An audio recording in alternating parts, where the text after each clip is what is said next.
Hi guys, for today's video, I will teach you how to disconnect TikTok from your Facebook.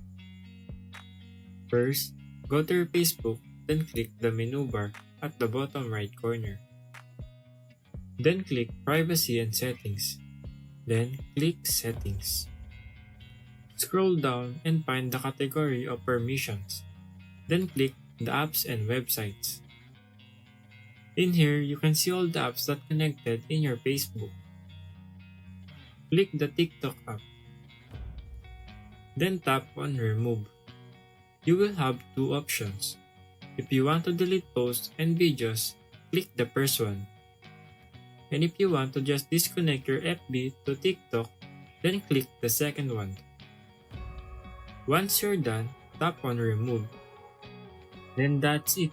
That's how you disconnect Facebook in your TikTok. Thank you guys for watching this video and see you on my next tutorial.